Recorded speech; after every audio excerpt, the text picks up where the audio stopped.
트럼프 대통령 자택에서 열린 베냐민 네타냐후 이스라엘 총리와의 공동 기자회견.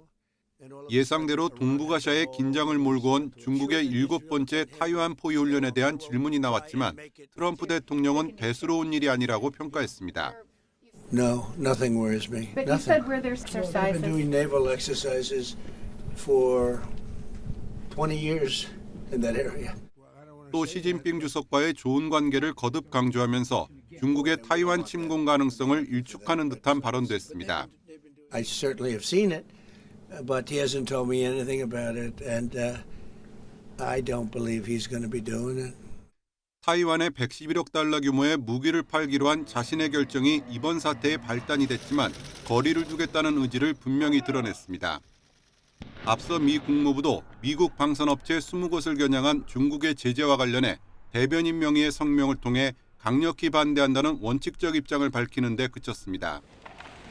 트럼프 대통령은 다카이치 일본 총리의 유사시 타이완 개입 발언으로 촉발된 중일 갈등 국면에서도 사실상 방관하는 태도를 보였습니다. 내년 4월 중국 방문과 무역 협상 최종 타결을 앞두고 최대한 중국을 자극하지 않겠다는 의도가 담긴 행보로 풀이됩니다. 이 때문에 친미 반중 성향의 라이칭더 정부는 더욱 궁지로 몰리고 있습니다. 미국의 우방이라는 말이 무색하게 관세 협상이 해를 넘긴 가운데 타이완 내부에선 결국 미중 정상회담이 끝나야 네, 중국군은 현지 시간 오늘 오전 9시 타이완 북부 해역에 장거리 실탄 사격을 실시했다고 밝혔습니다. 어제 공지한 좌표에 육군 장사정포가 떨어지는 장면을 무인기로 직접 촬영해서 공개하기도 했습니다. 첫날 훈련에선 군함과 전투기 등을 동원해 타이완 봉쇄 능력을 검증했다고도 발표했습니다. 오키나와는 물론 괌까지 타격 가능한 전략 폭격기를 띄워 미국, 일본의 개입 차단 능력도 과시했습니다. 해경 함정들이 타이완 본섬을 한 바퀴 돌기도 했는데요. 타이완 해협은 물론 타이완 전역이 중국의 내해이자 내정 범위에 든다고 선전한 겁니다.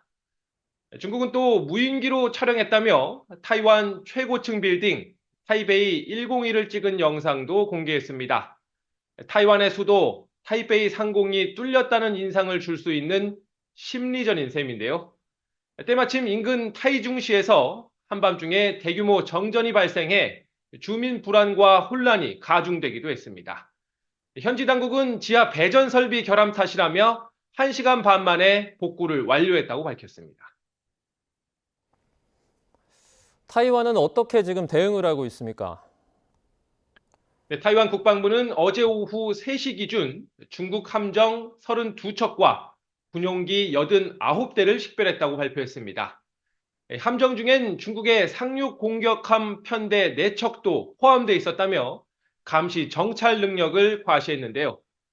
또 중국 군용기 가운데 67대가 방공 식별구역에 진입해 대응 출격에 나섰다고 전했습니다. 타이완 공군 F-16이 중국 전투기와 조기 경보기를 적외선 촬영한 장면을 공개하기도 했습니다. 해군 함정이 중국 호위안에 접근해 몰아내는 영상도 올렸습니다. 육군 전차들도 기동에 나섰는데 그중 한 대에 불이 붙는 장면이 노출되면서 체면을 구기기도 했습니다. 타이완 당국은 중국의 실사격 훈련에 대비해 주변 7곳에 민항기 출입을 진입을 금지시켰다고 밝혔는데요. 이에 따라 국제선 941편과 승객 10만 명이 불편을 겪고 있다며 여론전도 폈습니다. 지금까지 베이징에서 YTN 강정규입니다.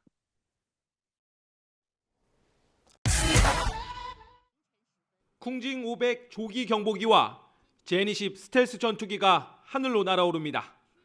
바다를 가르는 군함에선 함포가 쉴 새 없이 불을 뿜어댑니다. 발사 차량에 실려 작전지대로 이동한 미사일도 수직으로 세워집니다. 重点演练海空战备警巡、夺取综合制权、要岗要域风控、外线立体射阻等科目。 중국이 또다시 타이완을 포위하는 형태의 대규모 무력 시위에 나섰습니다. 2022년 8월 미국 하원 의장의 타이완 방문 이후 7번째로 작전명을 정의로운 사명으로 바꿨습니다. 이번엔 지난 18일 미국이 111억 달러 규모의 무기를 타이완에 팔기로 한 게 빌미가 됐습니다. 民进党当局顽固坚持台独立场，企图以美谋独，不惜把台湾变成火药桶、弹药库。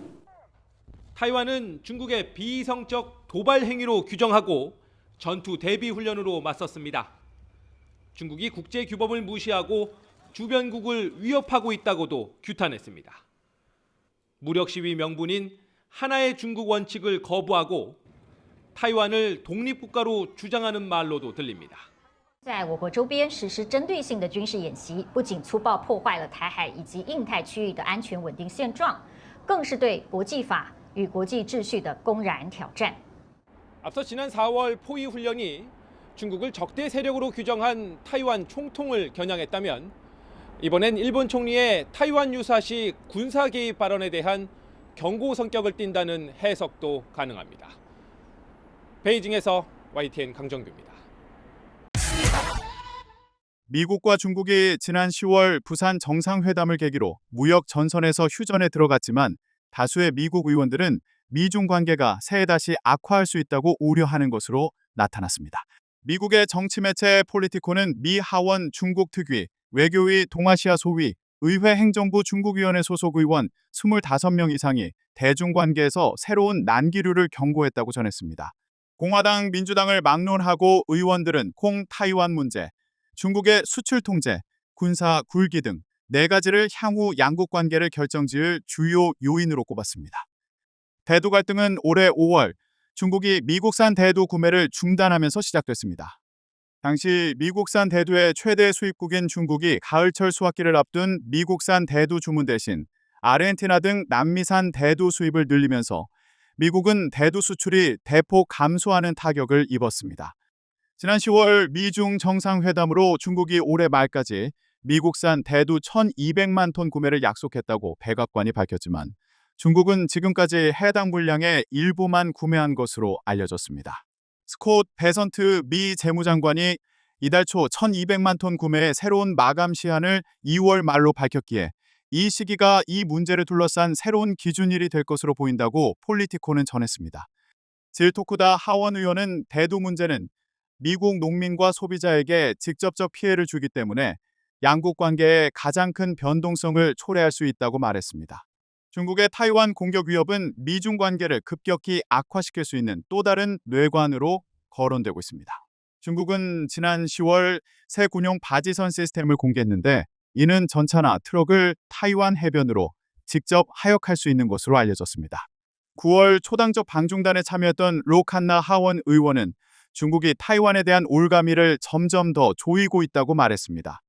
세스 몰턴 하원 의원도 시진핑 중국 주석이 특히 호주와 일본 같은 동맹국을 지나치게 자극할 수 있다며 일정한 선을 넘는 순간 이 휴전은 유지될 수 없다고 말했습니다. 폴리티코는 또 인터뷰한 의원 가운데 10명이 중국의 히토류 수출 제한 재개 가능성이 크다고 봤다고 전했습니다. 일부 의원은 미국 내 원료 의약품의 80%를 공급하고 있는 중국이 의약품으로 수출 통제를 확대할 가능성도 우려했습니다. 너세니얼 모런 하원 의원은 중국이 단번에 공급을 끊으면 아스피린 같은 기본 의약품조차 미국 공급망에서 사라질 수 있다고 말했습니다. 내년도 미국 국방수권법 최종안에 타이완의 환태평양 연합군사훈련 참여 관련 내용이 삭제됐습니다. 15일 홍콩 사우스차이나 모닝포스트에 따르면 2026회 개헌도 미국 국방수권법의 상헌 통합안에는 내년에 열리는 미국 주도 다국적 해상훈련 림팩에 타이완을 초청하는 것과 관련된 내용이 빠졌습니다. 앞서 지난 10월 상원이 마련한 법안에는 미 국방부가 타이완 해군을 림팩에 초청해 참여하도록 하는 것을 강력히 권장하며 타이완 해군을 초청하지 않기로 결정할 경우 국방장관이 30일 이내에 국방위원회에 이유를 설명하도록 요구했습니다. 하지만 하원 협의를 거쳐 지난 7일 공개된 상하원 통합안에는 이런 내용이 모두 생략됐습니다. 미국 국방수권법 상하원 통합안은 지난 10일 미국 연방하원에서 가결됐으며 상원 통과와 트럼프 미국 대통령 서명을 거치면 발효됩니다. 림팩은 미국이 주도하는 세계 최대 다국적 연합 해군 훈련으로 2년에 한 차례 개최됩니다. 중국은 2014년과 2016년 림팩에 참가했지만 타이완은 아직 참여한 적이 없습니다. 이에 전문가들은 미국 정부가 내년 4월 도널드 트럼프 대통령의 중국 방문을 의식해 수위 조절을 한 것이 아니냐는 해석을 내놨습니다. 제중 타이완 단장대 국제사무전략연구소 조 교수는 타이완에 대한 미국 의회의 초당적 지지를 고려하면 의원들이 능동적으로 해당 문구를 삭제하지는 않았을 것이다. 미국 정부는 이런 표현이 복잡한 문제를 초래할 수 있다고 판단했을 것이라고 말했습니다. 타이완 국방부 싱크탱크 국방안전연구원의 쉬지샹 연구원도 타이완 림팩 초청 삭제가 미국 입장에서는 실용주의적 조치라며 2020년 이후 타이완을 림팩에 초청하자는 제안이 반복적으로 등장했지만 미국은 최근 3차례 훈련 모두 이를 실행하지 않았다고 지적했습니다. 타이완 정부는 미국과 실질적인 군사 협력을 확대하고 있다며 림팩 초청 문구 삭제에 대한 확대 해석을 경계했습니다. 하지만 전문가들은 이번 조치가 타이완에 대한 미국의 지원, 특히 가시적인 다자 플랫폼에서의 지원에 한계가 있다는 타이완의 오랜 우려를 다시 불러일으켰다고 평가했다고 사우스 차이나 모닝포스트는 전했습니다. 중국이 다시 림팩에 초청될 가능성이 있다는 전망도 나왔습니다. 제중 단장대 조 교수는 가장 우려스러운 점은 트럼프 행정부가 림팩에 중국을 다시 초청하는 것을 고려하고 있을 가능성이다. 이 경우 타이완 관련 문구는 정치적인 걸림돌이 될 수 있다며 문구 삭제가 트럼프 행정부의 로비 결과라면 이는 타이완에 대한 경고 신호로 봐야 한다고 말했습니다.